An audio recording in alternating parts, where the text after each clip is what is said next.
Egunon, Danori. Vamos a comenzar la parte segunda de este acto, donde vamos a reflexionar sobre el desafío que tenemos dentro de la Unión Europea. Se ha titulado Europa en la encrucijada, porque efectivamente estamos en una encrucijada. Vivimos actualmente, por desgracia nuestra, en un mundo que cada vez es más hostil, el mundo que rodea a la Unión Europea. Citaré tres frases muy relevantes. El discurso que Pepe Borrell hizo en el Parlamento Europeo cuando fue nombrado alto representante para la Unión Europea para asuntos exteriores y de seguridad, dijo que Europa debe aprender a utilizar el lenguaje del poder, con todo lo que eso significa. Antes de ayer, nuestro amigo Patxi Aldekoa vino a presentar un libro en Bilbao, que yo y Ángel estuvimos con él. ¿Y cómo se titula ese libro? La oportunidad de Europa frente a Trump. No sé si habéis leído un libro que se ha publicado esta semana de Pol Morillas, el director del CIDOB, y el título es muy claro también. Dice: en el patio de los mayores, Europa en un mundo hostil. Ese es el debate que tenemos que afrontar, que es un debate difícil, que es incómodo. Es la Europa de la geopolítica. El proceso de integración europea se ha desarrollado durante 75 años en tiempos de paz. ¿Qué agenda teníamos? Teníamos la agenda de mayor integración federal, mayor desarrollo económico, más cohesión social y territorial, mejorar la calidad de la democracia, del Estado de Derecho, y mientras estábamos en la Guerra Fría con un acuerdo con Estados Unidos para garantizar la seguridad. En varias ocasiones, luego Domenech lo dirá, se intentó poner la Europa de la defensa. No fue posible. No sé, probablemente todos habéis leído a Robert Cooper, que fue ayudante de Solana en la Comisión Europea, un diplomático inglés, que tiene un libro que es muy citado en la actualidad. Se publicó en el año 2000. Dice: el Estado posmoderno y el orden mundial. Él tenía una concepción de la historia del mundo básicamente en el mundo premoderno, el mundo moderno y el mundo posmoderno. ¿Cuál era el mundo premoderno? Aquellos estados que no son capaces, los estados fallidos, para que nos entendamos, que no son capaces de garantizar la libertad y la seguridad de sus ciudadanos. Y estos estados, que hay muchos en el mundo, hoy son un riesgo muy grande desde el punto de vista del terrorismo internacional, del crimen organizado, etc. Luego, el mundo moderno, que son la mayor parte de los estados del mundo, ¿cuál es la lógica? La lógica es la lógica de la paz de Westfalia, es decir, las relaciones entre los estados en base a la soberanía nacional. Y esos son los actores fundamentales de la relación en el mundo, son los estados y algunas relaciones entre estados. Y luego dice en su libro el mundo posmoderno, que representa fundamentalmente la Unión Europea. Dice que por primera vez el mundo empieza a dejar de estar regido por la lógica del poder y la coexistencia entre las naciones, que es la paz de Westfalia, que se ha superado, por lo tanto, el principio de soberanía nacional, y que por primera vez en el mundo varios estados europeos, después de varias guerras, hemos decidido delegar parte de nuestra soberanía a la Unión Europea. Y esa es, digamos, ese sistema posmoderno de organización de las relaciones entre las naciones en el mundo es un éxito que hay que preservar y que otras regiones del mundo lo deben copiar, fundamentalmente en América, en África y en Asia. Hoy vivimos en tiempos de riesgo. No voy a insistir en ellos: la invasión de Ucrania, la guerra de Israel-Palestina en Líbano y ahora también en Persia, las guerras del Sahel, pero además tenemos también riesgos internos, que algunos de ellos están vinculados también con los riesgos internacionales. Tenemos una idea que coinciden fundamentalmente Putin y Trump, que hay que deconstruir la Unión Europea, que es una anomalía entre las naciones poderosas del mundo. Pero esta idea de deconstruir la Unión Europea es compartida por muchos europeos que fundamentalmente apoyan a los grupos de extrema derecha. Tenemos una quinta columna, por utilizar conceptos bélicos, o un caballo de Troya, si queremos ser más románticos. Es decir, en Europa, en el Parlamento Europeo hoy, los tres grupos de extrema derecha suponen el 25% del Parlamento. No tienen capacidad de condicionar las grandes decisiones, pero sin embargo gobiernan en varios Estados miembros, o bien solos o en coalición, no solo en Hungría, no solo en Italia, no solo en los Países Bajos, ahora acaba de caer el gobierno. Están tres grupos en el Parlamento Europeo. El más radical de la extrema derecha es casi filonazi, que es el grupo europeo de las naciones soberanas, liderado por Alternativa por Alemania.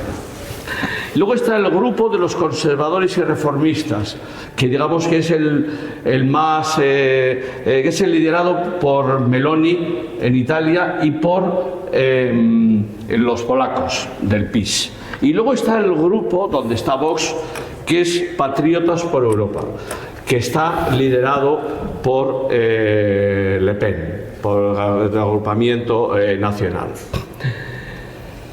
Esta es la situación que tenemos de riesgo externo en la Unión Europea, que tenemos, como decía Borrell, hablar el lenguaje del poder, reflexionar sobre el papel geoestratégico de Europa, y luego lo tenemos que hacer en el marco legal que tenemos, que el marco legal es el tratado, que es el marco jurídico. Yo recuerdo mis tiempos en Bruselas y tú, Domènech, es decir, que queríamos tomar muchas iniciativas legislativas y políticas y nos decían los servicios jurídicos de la Comisión o del Consejo, del Parlamento, no hay base jurídica para ello. Es decir, todas las decisiones europeas se tienen que adoptar en el marco del tratado, que regula la base jurídica. Y la base jurídica fundamentalmente está regida por dos variables. Es la distribución de las competencias y el sistema de toma de decisiones. La distribución de competencias, el tratado dice competencias exclusivas de la Unión: agricultura, pesca, conservación de recursos, etc. Y luego competencias compartidas entre la Unión y los Estados miembros, que son muchas, y ahí donde hay muchos conflictos jurídicos, y ahí se encuentran fórmulas distintas. Y luego está el principio de subsidiariedad, aquellos asuntos que son la mayor parte, con los cuales no tiene competencia la Unión Europea, son competencia de los Estados miembros. Y luego el segundo, no solo la distribución de la competencia, sino el sistema de adoptar las decisiones. Y depende qué políticas, las decisiones se adoptan de una manera o de otra.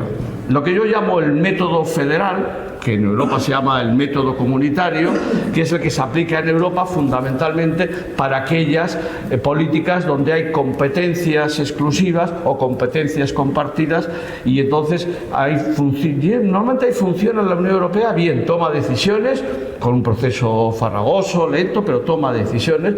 ¿Por qué? Porque el Parlamento tiene capacidad de legislación y es, por tanto, colegislador con el Consejo, y en el Consejo se adoptan las decisiones por mayoría cualificada, ese doble sistema de mayoría de Estados y de ciudadanos, 60 de Estados y 60 de ciudadanos, y se toman las decisiones.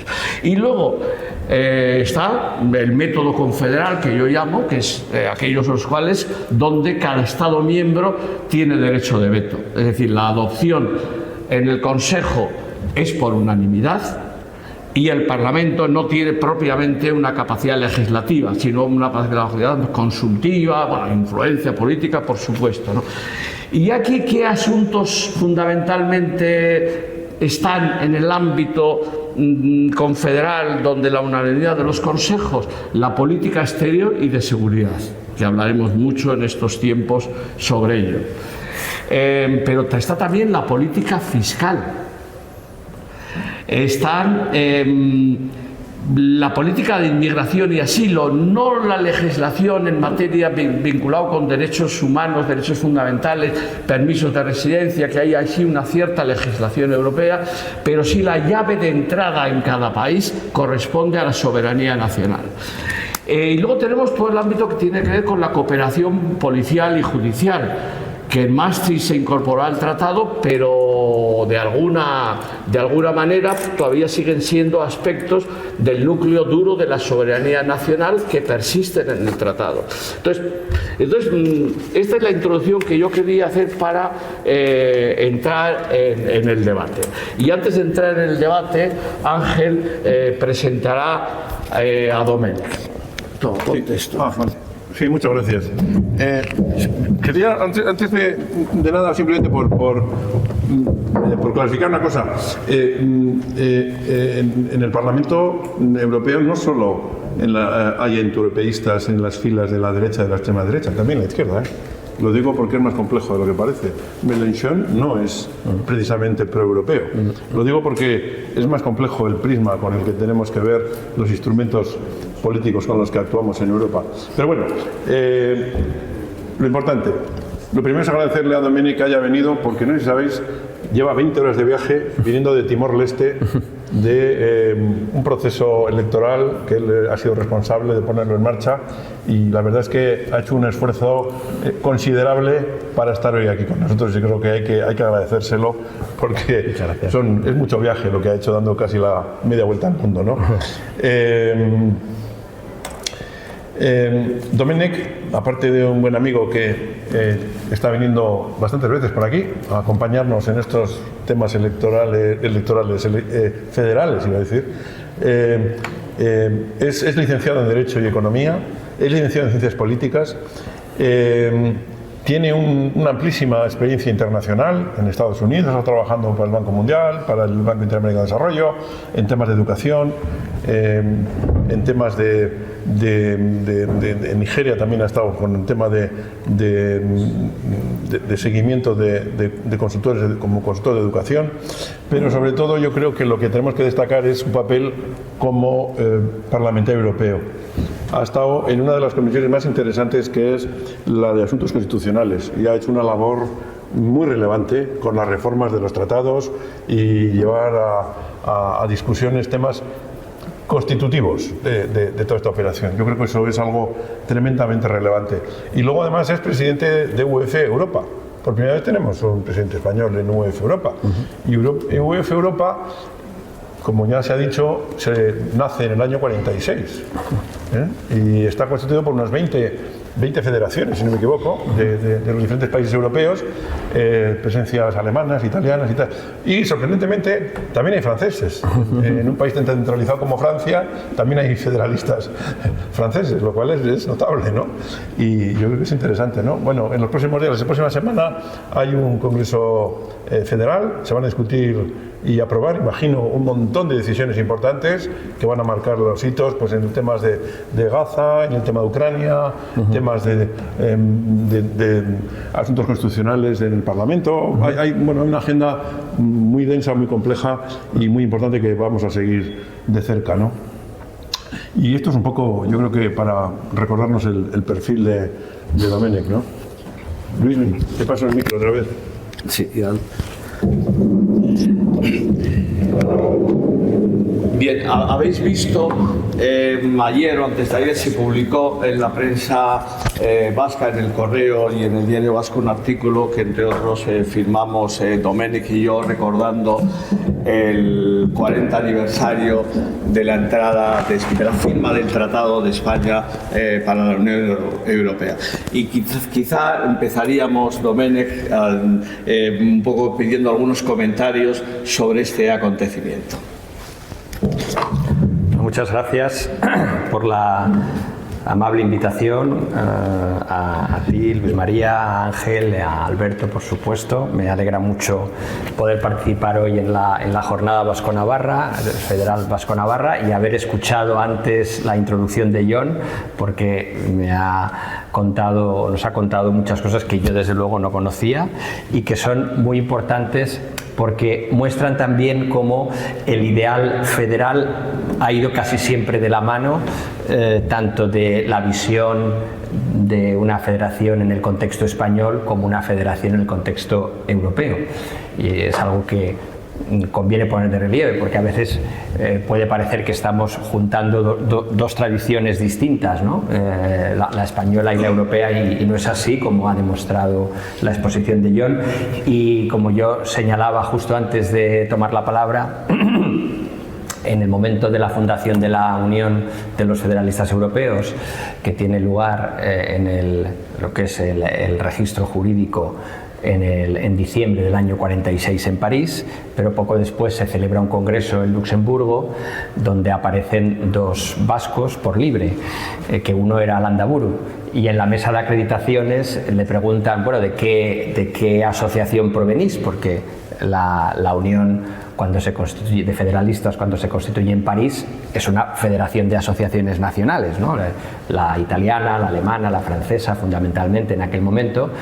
Y ellos venían por libre. Entonces, en la mesa de acreditaciones les preguntan, bueno, ¿vosotros de qué asociación venís? Y dicen, tan campantes, pues de la UEF de Euskadi. Entonces es el momento donde ellos se inventan que hay una UEF en Euskadi, y es el momento fundacional en la mesa de acreditaciones, y así los registran. Y hay un documento de la época donde aparecen ellos dos como UEF Euskadi en ese momento ya, ¿no? Pues veamos ahí también, se ve ahí también el vínculo tan estrecho que tenemos los vascos y la UEF europea ya desde hace casi 80 años.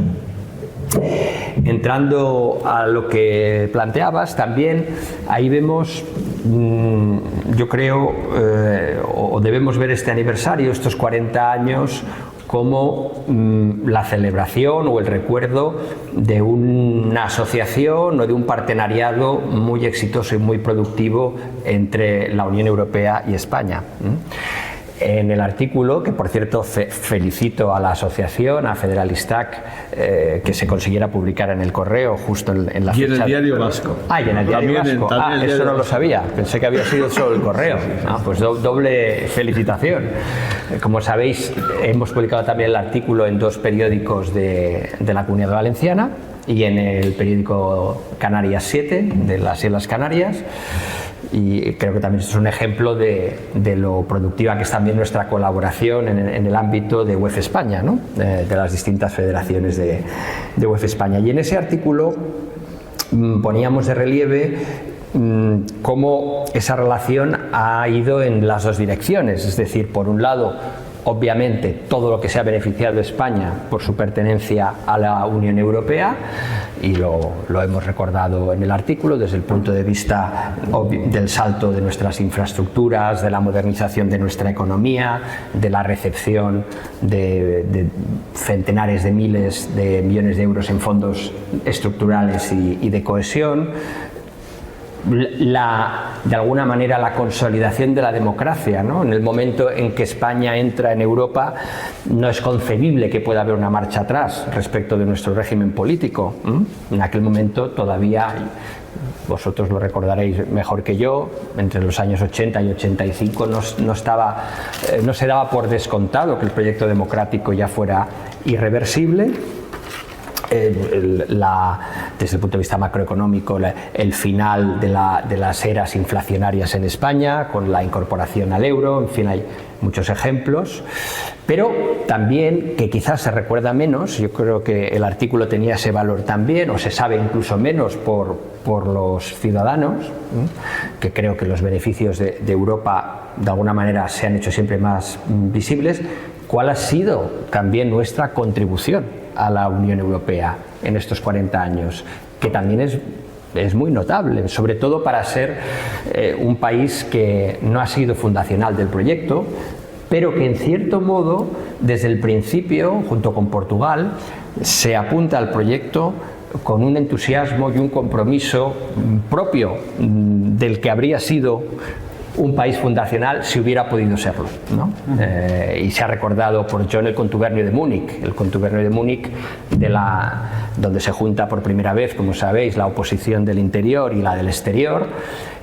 Aprovechan un congreso del movimiento europeo, una asamblea del movimiento europeo en Múnich para hacer esa reunión, ¿no? de lo que será luego muchos de ellos protagonizarán la transición, ¿no? a la democracia.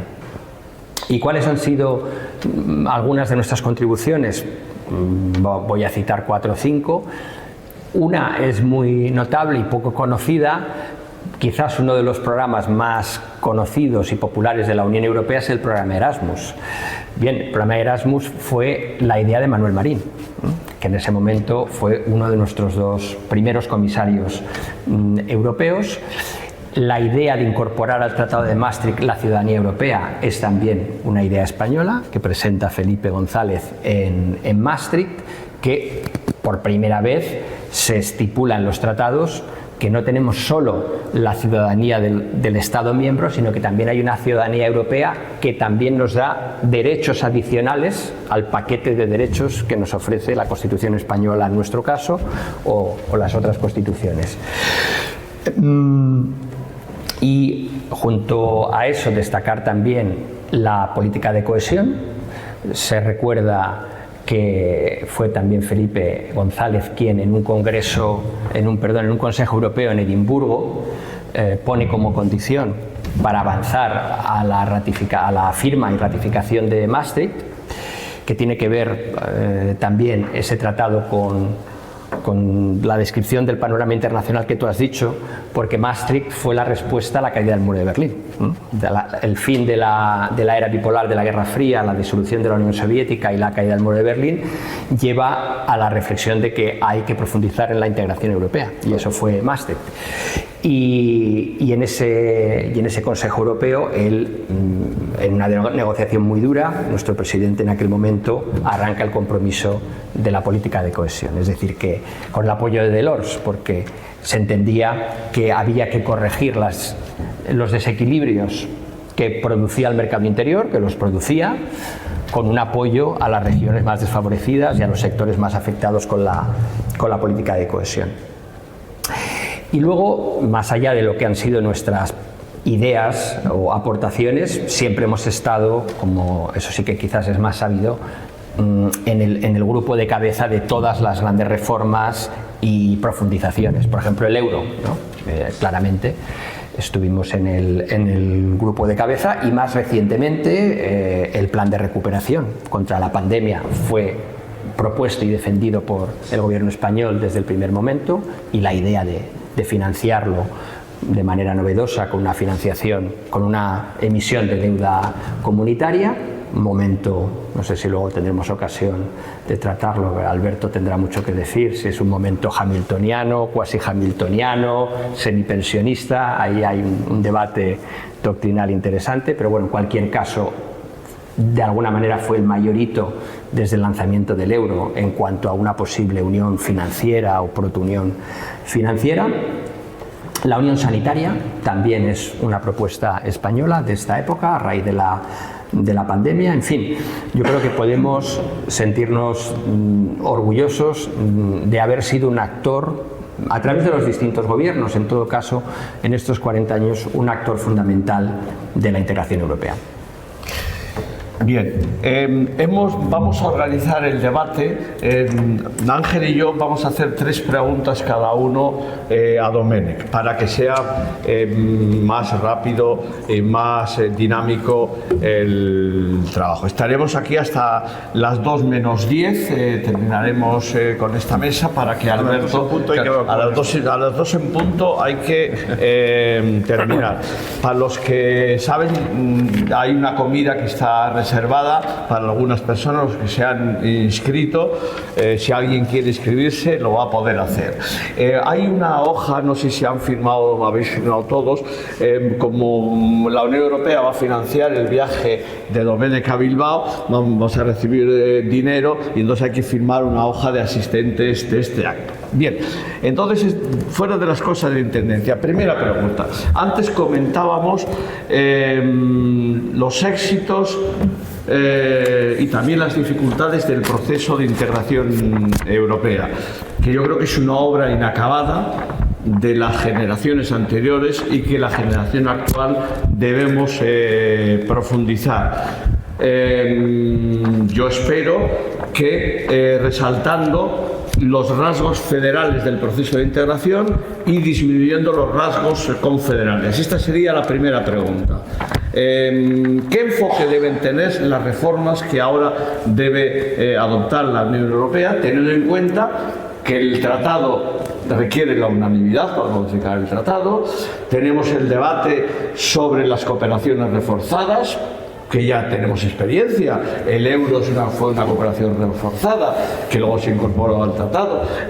Schengen también. A ver, Domènech, ¿cuál es tu opinión sobre este debate? Una excelente pregunta, pero voy a empezar con un antecedente histórico también, porque tiene que ver con la pregunta que hacía el compañero antes sobre el amigo del PNV que decía que un vasco no era federal, ¿no? O no era federalista, porque todavía hoy te encuentras con mucha gente que dice lo mismo respecto de Europa, ¿no? Y no, pero es que Europa no es un proyecto federal, ¿no? Eso, incluso por gente, en fin, bien situada en el establishment europeo y que trabaja el asunto de la integración. Y no es un proyecto federal, no debe serlo, no lo es y no debe serlo. Y eso se dice mucho. Y entonces yo digo, bueno, entonces vamos a tirar a la papelera la declaración de Schuman, que es la que, como sabéis, es el acta de nacimiento, por lo menos política, ¿no?, sino jurídica, del proyecto comunitario, que hemos celebrado, por cierto, también con apoyo de Federalistak el 75 aniversario de la declaración de Schuman el mes pasado, el 9 de mayo. Y ahí se dice 2 veces, no una sino 2, lo digo por si alguno dice, bueno, una era un poco de, ¿no?, figura ritual, ¿no?, por quedar bien, ¿no?, como decíamos antes con lo de los fueros, porque era lo que requería el momento. Pues bueno, la declaración dice 2 veces que la Comunidad Europea del Carbón y del Acero, que como sabéis es la primera comunidad, es el primer paso para una federación europea. Ya, a partir de ahí ya lo que nos quieran decir, pues vamos a tomarlo, no sé si a broma o a beneficio de inventario. Por tanto, la vocación federal está desde el principio y por tanto yo creo, y con una buena razón, porque el Tratado de París, el primer tratado, el de la CECA, ya tiene unos elementos que, si no son plenamente federales, son protofederales y desde luego son supranacionales, en el sentido de que no se está creando una organización internacional al uso, ¿no?, porque tanto Monnet como Schuman y Adenauer, De Gasperi, prácticamente todos ellos, por cierto, hombres de frontera, como se ha estudiado muy bien, entendieron que si se quería evitar que volviera a pasar en Europa lo que había pasado, las dos grandes guerras mundiales, volver a montar una sociedad de las naciones donde todos los estados tenían derecho de veto, donde no se ponía en común la soberanía, no iba a funcionar. De hecho, la diferencia en aquel momento de Monnet y Schuman con Spinelli y el manifiesto de Ventotene era una diferencia de método, no era una diferencia de objetivo.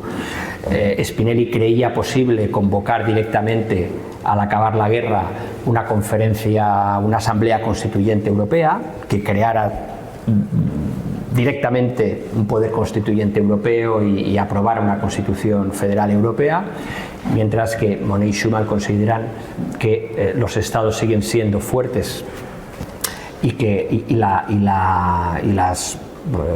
los partidos políticos reconstruidos tras la guerra no tienen esa visión y por tanto hay que empezar por algún sitio, y se empieza por el carbón y el acero, pero una diferencia de método, no de objetivo, y por eso el Tratado de París ya crea un tribunal que va a emitir sentencias de obligado cumplimiento ya desde el primer momento, ¿no? Por ejemplo, o crea la Asamblea Parlamentaria, es verdad, inicialmente sin poder legislativo, pero como vemos ya es un diseño de tres poderes, de los tres poderes clásicos, no es una organización internacional más.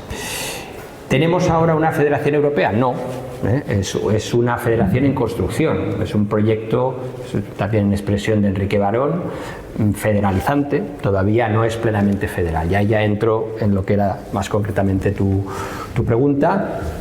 Hemos, obviamente, en estos 75 años, hemos incorporado elementos federales muy importantes, tú has citado algunos en tu introducción inicial, el hecho de que haya un Parlamento que en la mayoría de los asuntos colegisle en pie de igualdad con el Consejo, que representa a los Estados. Por cierto, eso también es un elemento federal, porque, como sabéis, muchas federaciones, y de hecho prácticamente el canon federal, ¿no?, requiere una cámara elegida por los ciudadanos y una cámara donde se sientan los estados. De hecho, incluso en el ámbito español, ¿verdad, Alberto?, cuando hablamos de la reforma federal imaginamos un senado donde se sienten los gobiernos de las autonomías, ¿no?, y lo llamamos un senado a la alemana, como el Bundesrat. Bueno, el Consejo de la Unión Europea se inspira claramente en el Bundesrat alemán. Por tanto, eso es un elemento federal clave del sistema político europeo. Cualquier reglamento, cualquier directiva va a requerir que sea aprobada tanto por el Parlamento Europeo como por el Consejo de la Unión Europea. El hecho de que tengamos una comisión que efectivamente no es todavía un gobierno de la Unión Europea como tal, pero que es elegido por el Parlamento, la comisión, tanto su presidenta como sus comisarios son elegidos por el Parlamento en un esquema de democracia parlamentaria, es decir, que tras las elecciones europeas el Consejo Europeo, que es una jefatura de Estado colectiva, propone al Parlamento un candidato o candidata a presidenta o presidente de la Comisión, que tiene que recibir la confianza del Parlamento. Por tanto, bueno, sí, esto no es exactamente federal, pero es un elemento de una democracia parlamentaria que cualquier federación va a incorporar también. El reparto de competencias, lo has explicado, competencias exclusivas, competencias compartidas, competencias de apoyo, bueno, también responde a un esquema federal. Pero analicemos más bien entonces lo que no es federal todavía, ¿no?, en la Unión Europea.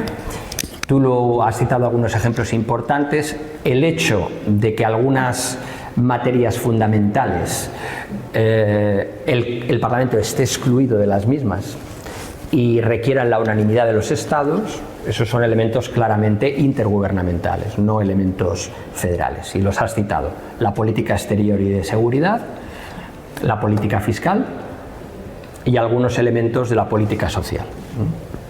Y en estos casos el Parlamento es consultado, pero no tiene poder de decisión, y además estamos vinculados, y lo hemos sufrido mucho, particularmente con la situación internacional, luego hablaremos de eso, el derecho de veto, ¿no?, el hecho de que haya que estar todos de acuerdo. Claro, al momento de la fundación de la Unión Europea, cuando eran 6 estados, bueno, el derecho de veto nunca es una buena cosa. decía un político belga muy famoso de la época, que no recuerdo ahora el nombre, al igual alguien lo recuerda, que decía: a la unanimidad no funciona ni mi familia, ¿no? Decía él. Entonces, bueno, incluso entre 6, pero claro, según hemos ido aumentando los miembros de la familia, y ahora somos 27, claro, que un Estado que a lo mejor no representa más allá del 2, el 3% de la población europea, ¿no? Tenga la capacidad de bloquearnos a todos. Hablaremos más tarde de Palestina, ¿no? Pero también lo hemos sufrido con decisiones importantes respecto de la situación en Ucrania, pues obviamente es una restricción antifederal muy dañina que todavía tenemos en nuestro diseño. Y luego falta otro que es muy importante también, y de ahí la necesidad de la reforma de los tratados para superar la unanimidad, ir a más campos. Siempre que hemos hecho una reforma de los tratados, haya sido el Acta Única en el 86, haya sido Maastricht en el 93, luego han venido Ámsterdam, Niza, Lisboa, siempre se han aumentado las materias de codecisión, es decir, competencia Parlamento-Consejo y, por tanto, no sometidas a la unanimidad en el Consejo. Por tanto, sabemos que esa es una vía que funciona. Pensemos esto, volviendo un poco a la idea federal original, los Estados tienen también en la construcción europea unos intereses, y es, obviamente, el representante estatal no tiene incentivo a dar más poder a la federación, salvo que no le quede otro remedio. O sea, son las crisis y las reformas de los tratados las que obligan a los Estados a ceder cada vez más elementos de soberanía, porque si no, de manera voluntaria, solo por nuestros ideales cosmopolitas que aquí defendemos, no los vas a convencer, ¿no? Pero cuando ya no queda otro remedio, el Next Generation fue un buen ejemplo. Hasta la pandemia, tú decías, ¿operamos dentro del marco de los tratados? Sí, claro, hasta que el servicio jurídico cambie de idea, y entonces lo que antes no se podía hacer ahora se puede.